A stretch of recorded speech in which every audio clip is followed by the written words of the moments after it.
Hello, friends, and welcome to Love Talk Network. Coach Kerri Brinkoeter here in studio with my good friend Marlene McMichael. Hey, Marlene, how are you? I'm doing well, thank you. How about you? Man, I am great today. We are missing our co-host Kathy Endebrock. She is in the middle of two of her girls getting married. Within 6 weeks of each other, 7 weeks of each other, which is wild to me. And so she's in the middle of getting ready for the second wedding. And so Marlene and I are going it alone today without Kathy. Marlene, are you ready? Well, Kathy does yeoman's work all the time anyway, and I know you've been extremely busy, and I've been traveling a lot, which is not my norm and not my favorite thing to do. So I think we're all just a little road weary right at this point. I'm so grateful to be in studio today, though, with a new friend of ours, an absolute voice in Texas who is impacting the rest of the nation right now. You guys may have heard her on any number of the news, the big news medias out there. She has been a strong Texas woman who loves Jesus. She refuses to be intimidated. Dr. Ingrid Skop, we are so excited to have her today. She is protecting those who do not have a voice of their own. Our littlest ones are unborn. And Marlene, it's an honor to have Dr. Skop with us today. Blessed shall be the fruit of your womb, says Deuteronomy 28:4. For truth has stumbled in the public square. Isn't that, oh man, Isaiah 59:14. We're in the middle of a series at church about strongholds. And I think our society today has just been snowed about the rights of the unborn. And thank goodness our unborn have more rights now than they used to. But Dr. Ingrid Skop is really fighting for our babies. Marlene, could you introduce Dr. Skop for us? I certainly can. Um, Dr. Scott, first of all, I want to say thank you for what you've done. And I know that's unusual. We don't normally do that. But way back in the 80s, I was standing at the podium in the state capitol and arguing against abortion. And I can remember a legislator who's no longer with us, but was very adamant about this is something for women. And she finally looked at me and because I was at the podium, and she said, well, what would you do if it was your daughter who needed an abortion? I said, I'd love her baby. And that kind of just went boom, stopped everything. But anyway, so I do want to introduce Ingrid, and she's an amazing woman. She's described by ABC News as the public face of the pro-life movement. And Dr. Ingrid Skop is vice president and director of medical affairs at Charlotte. Is that Lozier? Yeah, I didn't ask how to pronounce that. Is it Uh, Lozier? yeah, I call it Lozier. It Lozier depends on if you Institute. have a little French background or not, Yeah, probably. I don't. I'm pure farm Texas. So, but she leads the research at the Institute on the real world impact of the abortion pill and uses scientific research to disprove pro abortion misinformation. Leveraging on more than 30 years of experience in a practicing OBGYN, Dr. Scott has been, at the forefront of challenging and debunking widespread pro abortion claims that the pro life state laws prevent standard medical care during pregnancy emergencies. In other words, and so many people have argued that the pro life approach doesn't allow women to have the care that they need during an emergency. And so part of her job has been to debunk that herself, right, Ingrid? Um, but in recognition of your influence, and pro-abortion advocates have repeatedly attempted to silence her, including pressuring science journals to redact her peer-reviewed research. Prior to joining the Institute, Dr. Scott served as private practice in San Antonio, where she delivered more than 5,000 babies and cared for many women who had been harmed physically and emotionally from complications due to abortion. She notes also that the dangers of the abortion pill regimen are readily apparent to anyone who cares to truly look. So we are very happy to have you on the program today. It's so apparent that there are sides not only in this issue, but in so many areas of the news media. So it's really important to hear the truth. And that's what you're on the air today to do. And we just tell us all about it. Thank you for being here. Thank Welcome, you. I'm Dr. so Skop. glad to be with you guys. Again, let's spread the truth so that people really understand what's happening. Right. Absolutely. I have so many questions for you, but I just want to start with our most important question is, so many of us have had a journey, and some of us came to know that Jesus loves us when we were little kids. And for some of us, it took us a little longer. When and how did you come to know that Jesus loves you, Dr. Scott? I was blessed to be born into a Christian pro-life family. And so as a young child, I knew that Jesus loved me. It was palpable. And in fact, my parents were unwed students when they became pregnant with me. So pro-life runs in the genes, as you might say. I'm the oldest of 6 children. There are now 21 grandchildren and 1 great grandchild. So my parents' commitment to life has been rewarded, but I've always felt the love of God. I did, like so many of us, kind of wandered away from the faith a little bit in college and medical school. But becoming a married mother of 3 brought me back. And I've seen God just walk alongside me in my career, including leading me into the work I'm doing for the pro-life cause. It's not been easy. He doesn't tell us that it's always going to be, a bowl of cherries, but I've felt him along the way, even in the really, really hard times. So I am so grateful for what he's done in my life. Wow, your parents were unwed students, and they made probably a very hard decision at the time to have you. What was that like, walking through that when your parents told you that? What, as part of your story growing up? Well, I think I was 13 before they told me, and I really never did the math. But but when I heard it, of course, it was a little shock, but it also just what they did, I was so grateful for and not surprised by, because I've grown up with the character of my parents displayed to me, their love for their family. So yes, things happen a little faster than they might have anticipated, but they embraced it, and they went on, and they have done an amazing job. This summer they're going to be celebrating their 60th wedding anniversary. So in just a couple of weeks I'll be there to celebrate with them, with those 21 grandchildren and my siblings, and it's going to be fabulous. Oh, Ingrid, that is awesome. What a testament to God's grace, his mercy, his love, um, displayed in their lives and then passed on to you and all of your siblings. And now this legacy that they are leaving for their grandchildren. And to just think that had they made a different decision, all of this would be different.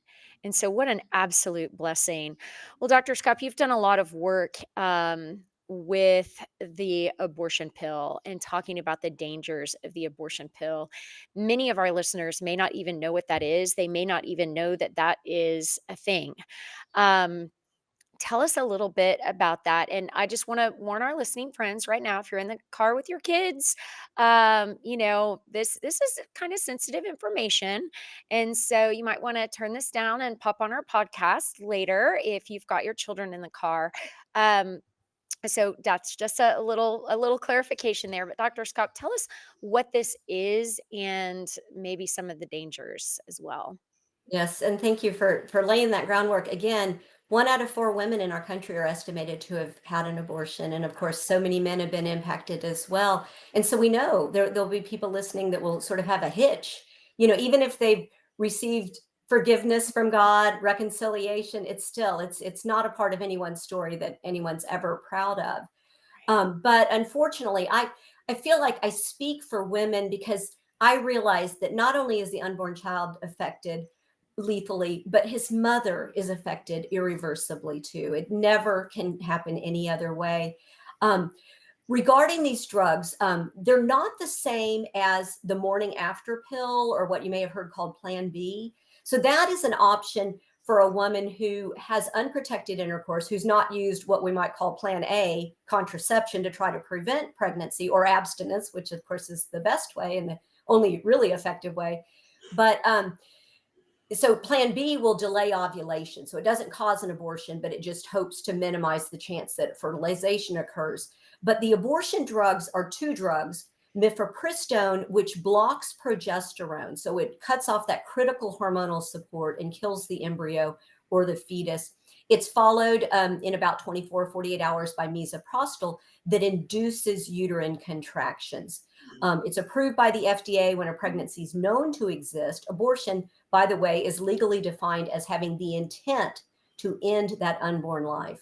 Hmm. And it's supposed to be used only up to 10 weeks, but I'm sure we'll talk about the ways in which it is being misused. 4 times as many complications compared to a surgical abortion. And yet the abortion industry is all in on these drugs. They're promoting them to women. We're told in 2023 that 63% of the abortions in our country were with these drugs. Horrible experience, lots of bleeding, severe pain. Sadly, many of these women will see the child that they've chosen to abort. And that's when it works the way it's supposed to, but it often has complications. And we know that about 1 out of 20 women go to an emergency room with a complication following these drugs. Oh, wow.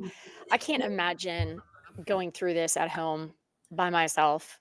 Um, Going through contractions by yourself, because many of these women are taking these drugs in secret, in private, ashamed, and they don't have anybody there with them. And then if they see the baby, gosh, Ingrid, I can't even imagine Yeah, the we scars. say that the dorm bathroom has become the new abortion clinic because so many of these women are actually getting these through the mail, never even seeing a provider. And can you imagine? Yeah, the trauma of every time you walk into your restroom, remembering your child. Mm, It's devastating, and we have a mental health crisis in our country among women already. And I mhm. just don't know what this is doing to these women, but it can't be good. Do they have to request the pills, or is this something they can just go buy off a shelf? Or tell me Yeah. that process, and then also, um, well, let's do that because I know our time is short. Yeah, so the FDA failed to do its duty. They approved it in the year 2000 with very strict safeguards on it. In 2016, they extended the gestational age where it could be used. They said it didn't even need to be a doctor who had the ability to care for complications, took away many of the safeguards. In 2021, using the COVID pandemic as an excuse, the FDA removed even more critical safeguards, the in-person prescribing requirement. So these drugs can be ordered by telemedicine, but they can be ordered online. So Mhm. there's no pre-abortion testing, no ultrasound, no labs. Make sure a woman doesn't have a potentially deadly ectopic pregnancy. None of this is happening, and so they're being ordered online. They're being delivered in the mail, even in states where it's illegal. No one is enforcing the law, and of course, as you might imagine, complications become even more common when nobody's really even verifying gestational age. So women have been known to take these far further into pregnancy than they're approved and delivering stillborn children and throwing those children in the trash. So all of this is happening. But Yeah, they're very, very easy to get. And in fact, now the abortion industry is telling women, get them advanced provision. So before you're even pregnant, just go ahead and order these drugs, have them in your medicine cabinet so there's no delay. But what happens in that circumstance is when they do encounter an unintended pregnancy, many times in an emotional first response, they take the drug and immediately regret it. So Mm. women need time to slow down to think about this before they make this decision. And that's not even happening today, which is why we're hearing that there are more abortions in our country today than prior to the overturn of Roe v. Wade. Oh, my stars. Oh my goodness, friends, when we return to Love Talk Network, we're going to have more with Dr. Ingrid Skop on this very, I know, emotional topic, a topic that has affected all of us in one way or another. Friends, you're going to want to stay tuned. We'll have more with Dr. Ingrid Skop as we talk about protecting our littlest ones that cannot protect themselves. Right here, right after these messages.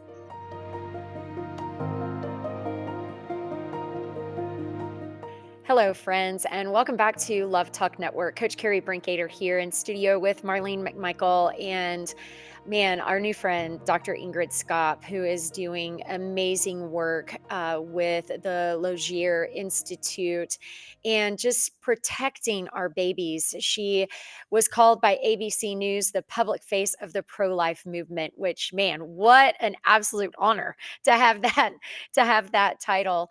She leads research on the real world impact of the abortion pill and uses scientific research to disprove pro-abortion misinformation. And so that's what we're talking about today is a lot of the misinformation surrounding abortions. What happens to the mom? What happens to the little baby, the fetus? The not only the emotional scars but the physical things that can happen to a mom with these abortion pills. So when we left you, Dr. Scott, we were just talking about the impact of this abortion pill. And I also know I went to a fundraiser last year for one of our pregnancy help centers here locally in the Georgetown Round Rock area. And they were stating that these abortion pills, I mean, there's ads on TikTok. There's ads where you can just click on a link and just basically get them in the mail. And you don't have to, like you said, you don't have to be honest about how far along you are. You could say you're 7 weeks along and you could be 21 weeks along and you will get those in the mail with some instructions. So I find that incredibly disheartening. But I also want to discuss. I at that banquet, at that fundraiser, they were talking about an abortion pill reversal. Talk about that and what that is, and is that effective when a mom starts taking this abortion pill and then she's like, "Wait a minute, I may have made a terrible mistake." And so she goes to a pregnancy help center or goes to an ER. What kind of help can she get there? Out there are so many women who have unwanted abortions. Mm, And going back to the way that mm. they can order them online, there's not even the orderer does not even need to prove who they are. Oh, And there have been many instances of men ordering these drugs, even in their own names, and coercing women to taking these drugs. So we can recognize that sex traffickers, incestuous abusers, all of this is going on with these drugs coming out the way they are. So mm, some women may be coerced by a man into taking the drugs. Other women may just be undecided, or as I mentioned earlier, it's an emotional moment and they have them in their medicine cabinet and they take them and then immediately regret. So the good news is that Google has not managed to find a way to shut this down. So when they get online, they do discover that there is an abortion pill reverse. And I'm a provider, so immediately I'll be contacted with a woman in my area who regrets taking mifepristone. As I told you, mifepristone blocks progesterone. And so physiologically, we recognize if we give a lot of extra progesterone, which is very safe in pregnancy, we give it all the time for all sorts of indications. So, not a problem to give progesterone, but enough progesterone may be able to overwhelm that blockage and continue the pregnancy. The studies show us that probably 1 out of 4 women or less will have a continuing pregnancy if they just take the mifepristone. But if progesterone, this raises the baby survives to a 3. So it does help a lot of women. Opportunity to have a second chance. Not surprisingly, they don't want women Uh, oh, to have a hang on one second, Dr. Scott. choice. You're cutting out just a hair there. to So, reverse their abortion. And so they've come out. well, listening friends, we are having some technical difficulties here with Dr. Skop. We're going to have to get her back on the line here, see if we can hear some more of these amazing details that she's giving us about the abortion reversal pill, just giving some extra progesterone, which as women we need. That is one of the things that helps us sustain our pregnancies. But let's see if we can't get Dr. Skop here back in just a moment, and we'll be right back with you right after this.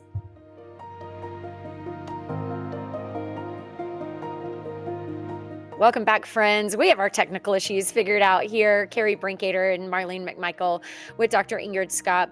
Dr. Skop, thank you for figuring things out there. I know technology, man. It does not. You know what? Satan does not want us to get this message out that there is care there here in Texas for women in all stages of pregnancy, and there are people that can help. So you said you are a provider. If a woman takes the abortion pill and she decides, wait a minute, I've made a mistake, or she finds a way to get out of a bad situation, you get called and you start pumping her full of progesterone and trying to save that precious baby, that baby's life. And and how often does this work? So it does save the baby in about 2 out of 3 women. So Wow. it doesn't save every baby, but it really does improve the odds significantly. And sadly, I'm getting more and more calls. This is more and more frequent in Texas. Again, our law protects unborn life, but these drugs are coming in illegally through the mail. And so more and more women are having access to them and are taking mifepristone and then regretting it almost immediately in many cases. Mm, gosh, can't imagine. Are the babies born healthy once they take the progesterone? Yeah, absolutely they are. So Mhm. again, all this is mifepristone's blocking progesterone. So if we just overwhelm the system with extra progesterone, then the pregnancy continues without a problem. There are no increase in the risk of birth defects. So these babies are born healthy, and there have been thousands of babies around the country documented to have been born after this intervention. Well, what is and I know Kerri wants me to move down the page, but what does a parent need to tell their daughters about the abortion pill Mm, to deter it? Because um, mainstream media says, it's easy peasy. Just take this pill and your concerns are gone. What do parents need to just really mhm. school their young girls about this pill? Yeah, every woman listening needs to understand abortion is not the easy solution to a crisis. It doesn't end with the abortion. I've cared for women 30 years, 40 years, 50 years after their abortion that still have mental health harm and regret. So take the time to really, really think about the situation. These drugs are much more dangerous than a surgical abortion. 4 times as many complications. The reason that the abortion industry has pivoted to these is not because it's better care for the woman. It's because they were having trouble finding enough doctors willing to end human life through Mm, the surgery. So it was a staffing issue. And now, of course, we see that they're using this mail order to circumvent state laws that are trying to protect unborn life. But, I think it's discussing any of this topic with a daughter, I would say, let your daughter know, no matter what circumstance you find yourself in, no matter what actions you may have taken, you are my daughter. I love you. Please come to me in your distress, whatever that distress may be, because so many of these women, they think my parents will be embarrassed, and they just rush into this, and the harms are great. In the United States, we really have very little good data about abortion, for many reasons that we can talk about and I've written about. But in better quality data situations like in Europe, it's documented that a woman is 6 times as likely to commit suicide in the year following an abortion than if she had given birth to her child. So wow. these are our teenage girls that we really need to be concerned about. They may have an abortion, nobody knows, and yet it may wreck their mental health, even possibly leading to suicide. So we've got to start talking about this, helping young women to recognize these pregnancy centers that you mentioned earlier, they are there to provide support for women, to let them know there are other options. And one of our studies documented that 60% of women with a history of abortion said they would have preferred to give birth if they'd only had more support. So the choice that women really usually want to make is to give birth. They just need to know there are other options. So we've got to talk about this. We've got to help to slow women down so they can truly consider the situation they're in and what their options truly are. You know, mainstream media claims that the pro-life laws, state laws, limit access to pregnancy care. And so let's just do it this way. How do they get away with that? Does it limit other types of pregnancy care? No, it absolutely does not. But in today's world, I don't think your listeners would be surprised to know that not only do they get away with it, but ProPublica won a Pulitzer Prize for their lies about this issue. Ugh. Every single state law allows an exception that permits an abortion if it is needed to protect a woman's life. Every single state law, no exceptions. So we should not be reading anywhere in our country about women who are not getting quality care in obstetric emergencies. And yet that has been the drumbeat narrative from the pro-abortion media for 3 years since the Dobbs decision. And it's been harmful to women. It is documented that I've seen it in my own, I'm still continuing to practice, by the way, part-time in San Antonio, and I've seen it at my own hospital. Doctors in an emergency, when they used to be willing to intervene, saying, I don't think I can intervene because of the state law. They don't know, they haven't read the state law. What they've read is the newspapers that tell them that maybe they can't intervene. The good news is it's getting ready to improve in Texas because our governor just signed a law requiring continuing medical education so that doctors can fully understand the law. But there is no reason in the world that a doctor can't provide just as good quality care after the overturn of Roe as he did before. It's only the confusion, fear-mongering narrative that has changed the practice of some doctors, but it is not the law's fault. Okay. That's good to know that there's going to be continuing education there for our doctors, because the last thing we want is for our doctors to be confused, you know? Um, Absolutely. right? So thank you for championing that as well. I'm so glad to hear that you're still practicing and working with these moms.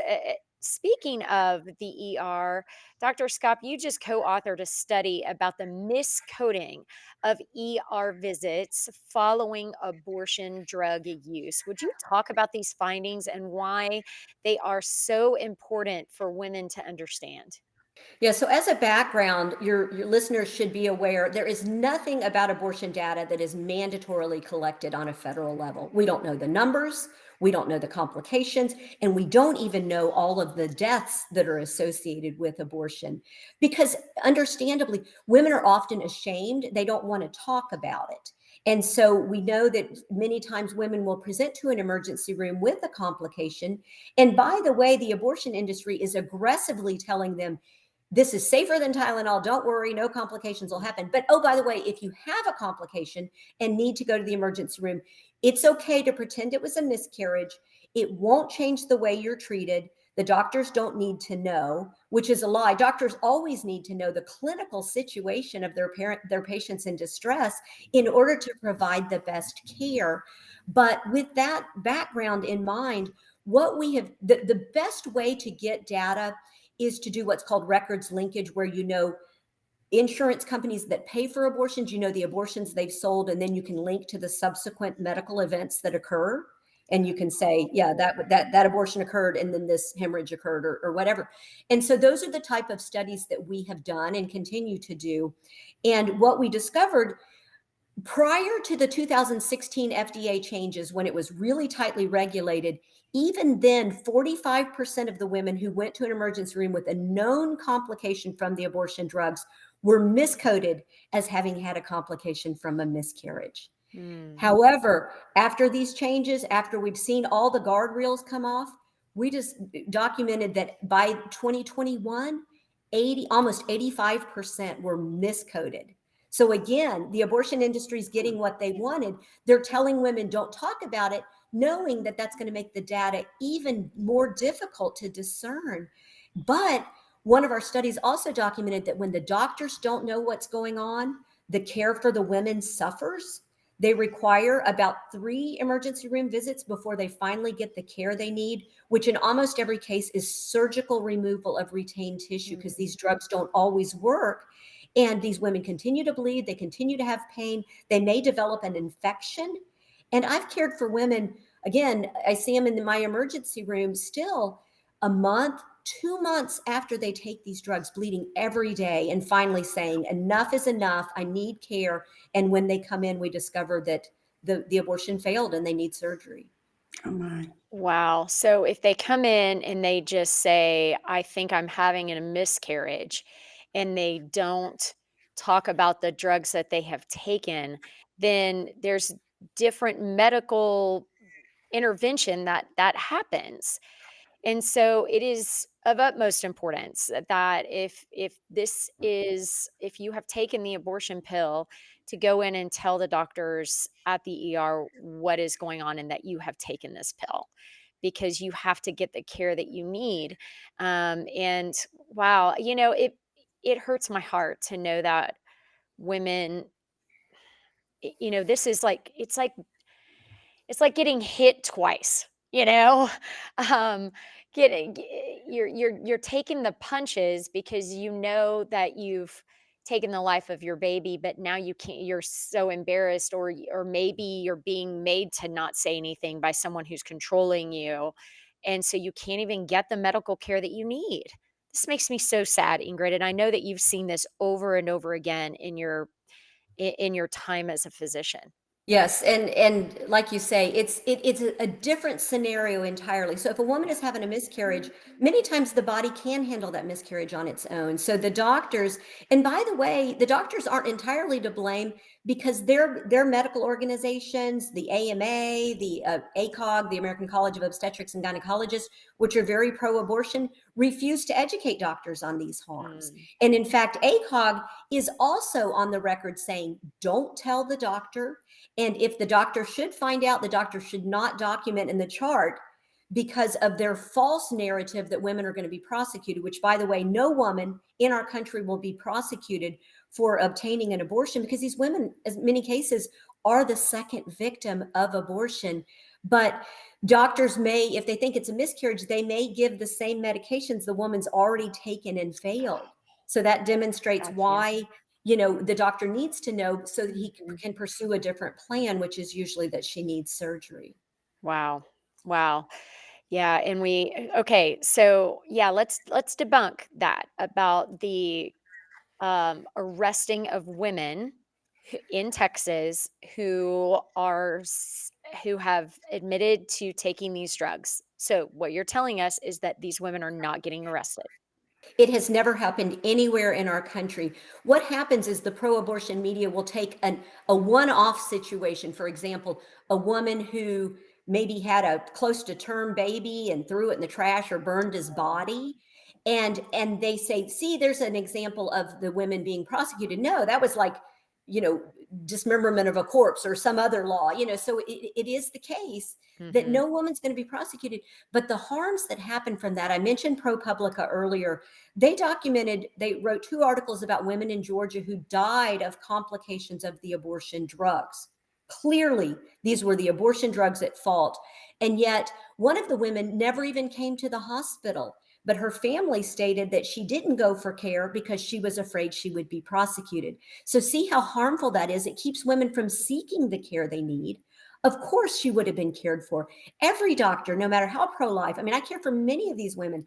My heart hurts for them. I want to care Mhm. for them Right. because I recognize that so many times other doctors don't recognize, or their care is kicked down the road by Planned Parenthood. Many of these women that I've spoken to call Planned Parenthood and say, I'm still bleeding. It's been a month. What do I do? And they get advice like, rub your stomach Oh my harder, gosh. or, I mean, they don't even offer them so it's clear the abortion industry does not care for these women.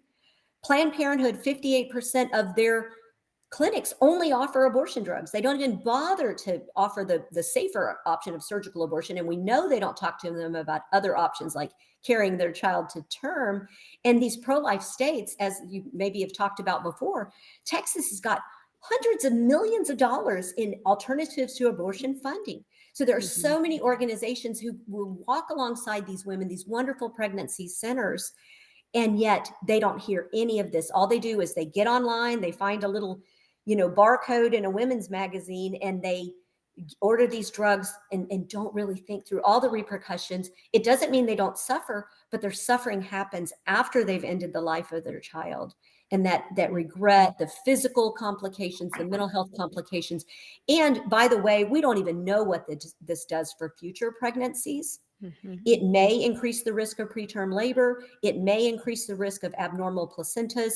There's all sorts of downstream effects that can happen from a botched abortion that Mhm. nobody is really able to get good data on. So women need to be aware of all of this.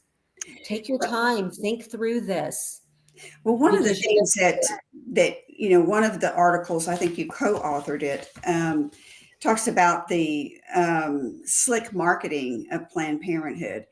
And, you know, my question is, it's not only marketing to the young women or to women in general, but it's also marketing to the legislature because of the millions and millions of dollars that have come from state legislatures.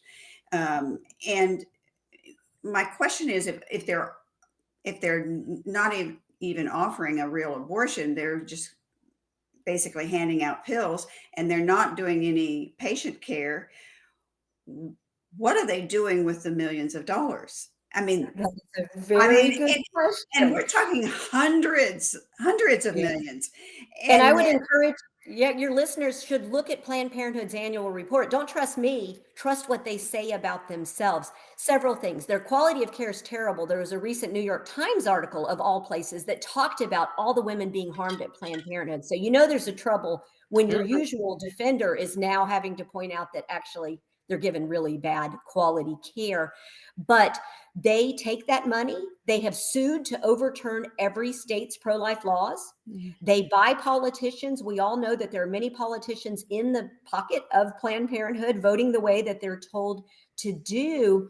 And they, again, I'm sure they spend a lot of money on marketing and public relations. They have convinced so many people falsely that if Planned Parenthood's not around, that women who are underprivileged will not get care. But let me tell you, there are 15 to 20 times as many clinics that are not Planned Parenthood that take federal funds to provide care. Federally qualified health centers, rural health centers.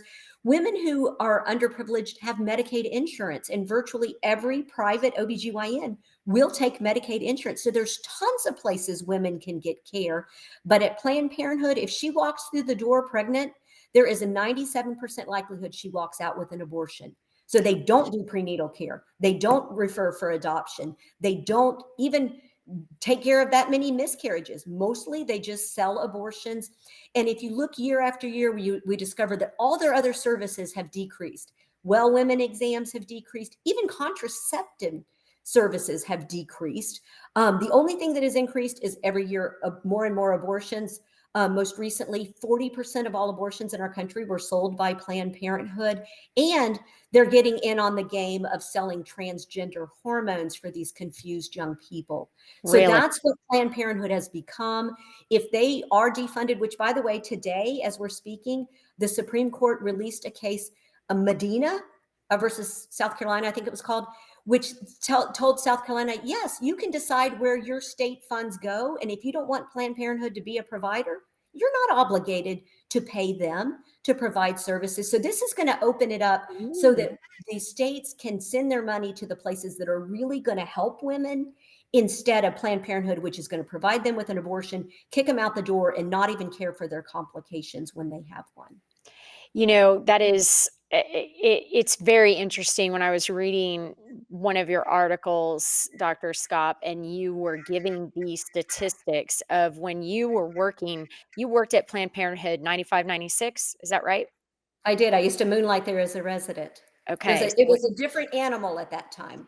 exactly. And back then, women were coming in for well woman checks to get pap smears for care, right? For yearly checkups, yearly care. They were getting contraceptives there, and the statistics, Ingrid, are staggering. You said it has dropped by just a walking in to get care as a woman, to get a well woman check, has dropped 86% since 1995 in 30 years. So basically, I would say what, 90% of what they do now is abortions?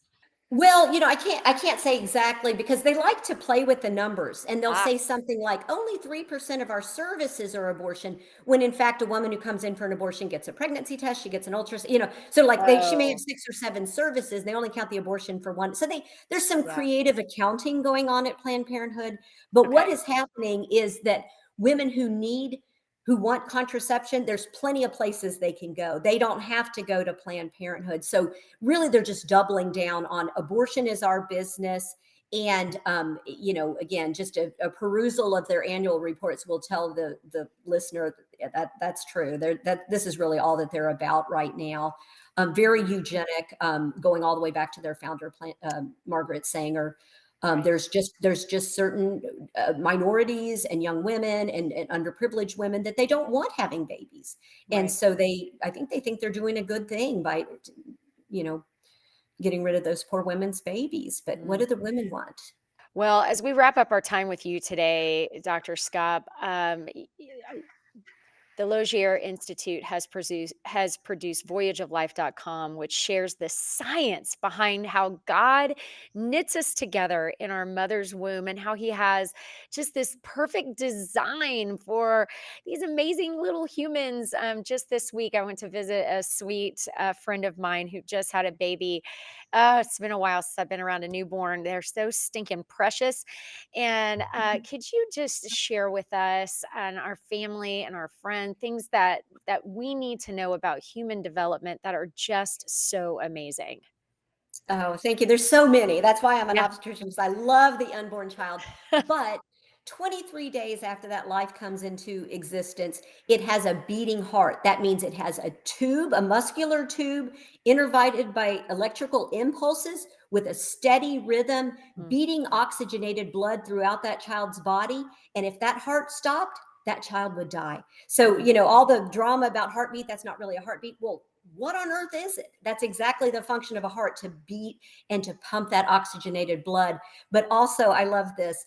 By about 10 weeks, this is about 8 weeks after 10 weeks LMP, 8 weeks after a conception, if we pay attention on ultrasound, we can see the baby sucking his thumb. And if we watch for a while, we can find out if he's going to be right handed or left handed based What? on the thumb that we see him suck the most. Isn't that amazing? At 10 weeks. Wow. So yes, it's incredibly complex.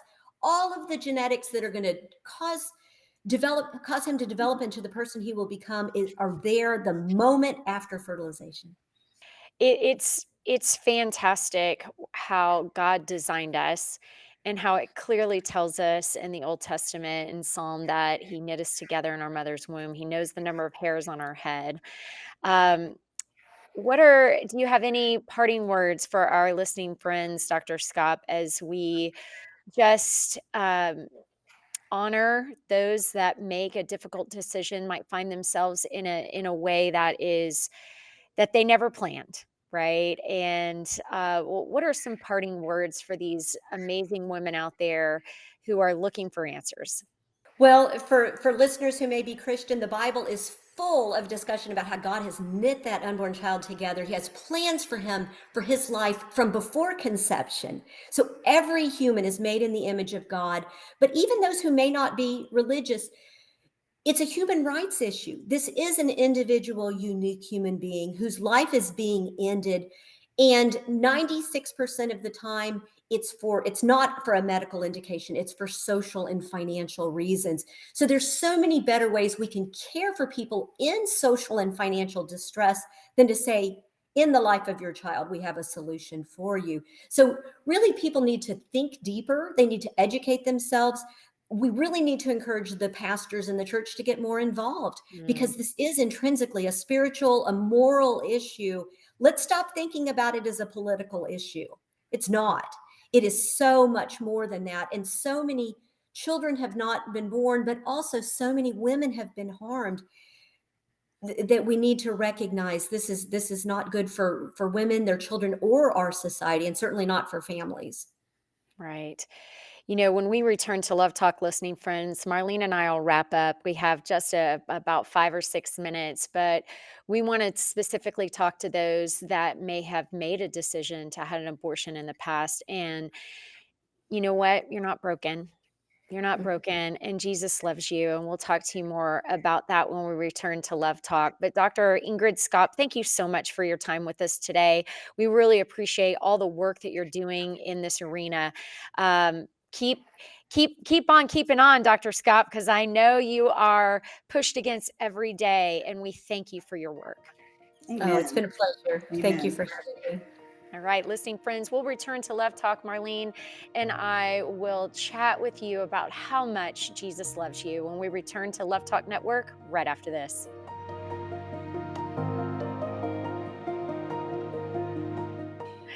Hello, friends, and welcome back to Love Talk Network. Coach Kerri Brinkoeter here with Marlene McMichael. Marlene, wow, what a great interview with Dr. Ingrid Skop as we just discuss all the fallacies that are surrounding the abortion industry right now. I mean, she is a wealth of information and she's very brave.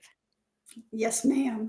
I was going to say wow too when we got on the air, because the information is so necessary for women and families, not just the women, but women and families.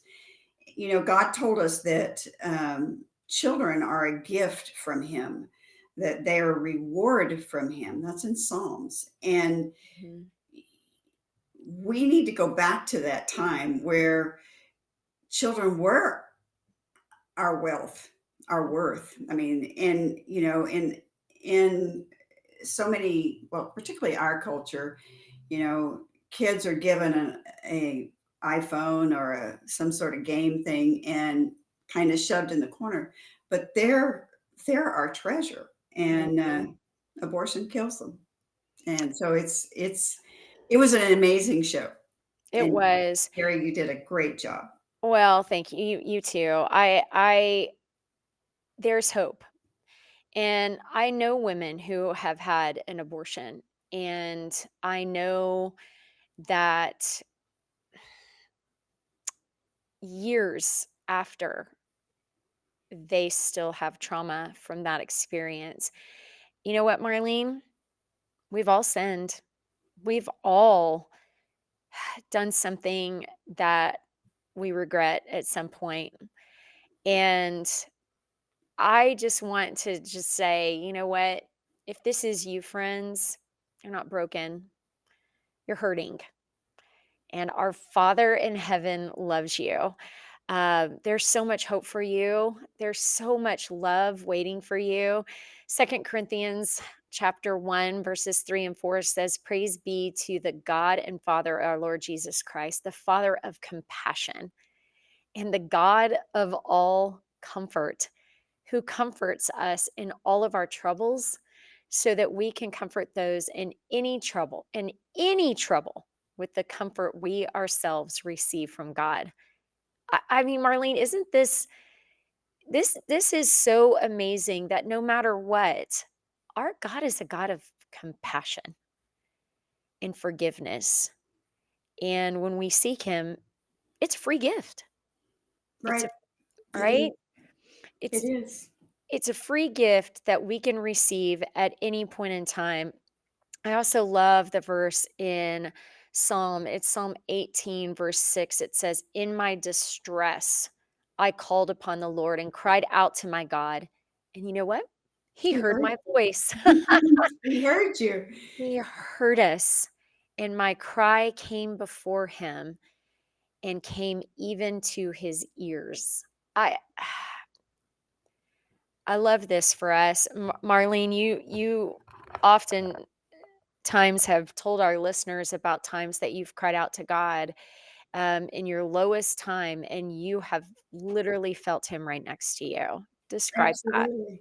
If that were not the case, particularly when you are alone, uh, I don't know how to say it, but God is real. And maybe something doesn't, like, I still haven't found my keys I lost, but and I've been saying, God, this is not hard for you. Show me where they are. But uh, regardless, God is there with compassion. He's not there with a whip. He's Right. not there. Maybe I the immediate thought came to mind was money changers in the temple. Yeah, Jesus ran them out. But if you think about the abortion industry, it was all set up, number one, to weed out the minorities. If you look at the history, that's there. And two, to make money. And much of the I'm probably getting too political, but much of the pharmaceutical industry does what they do, but puts timelines on it so they can make more money, and you have a repeat patient. Customer. Yep. Yes. That's so true. That's so true. I I love the work that Dr. Skop is doing. And friends, if you find yourself and today you're feeling guilt, you're feeling shame, you're feeling sad, about a situation that you found yourself in, and maybe you made a decision that today you're regretting. You know what? God is here to comfort you. And it's as simple as crying out to Him and calling out His name and saying, Jesus, I want your forgiveness. I want to know who you are. And friends, when you do that, He hears you and He says, okay, come right on in. I'm waiting for you. And when you confess His name and you believe that He was born of a virgin, that He was buried and raised again 3 days later so that we could live forever with Him. He took all of our sins on that cross that day. We don't have to carry that burden anymore, friends. He carries it for us. We can be freed from that. If you'd like more information about this, you can always contact us at Love Talk Network. You can send us a DM on Instagram or on Facebook. We'll get right back with you. We'd love to share with you about the amazing love of Jesus Christ. Friends, we love you. For my friend Marlene McMichael, I'm Coach Kerri Brinkoeter, and we'll see you next time right here on Love Talk Network.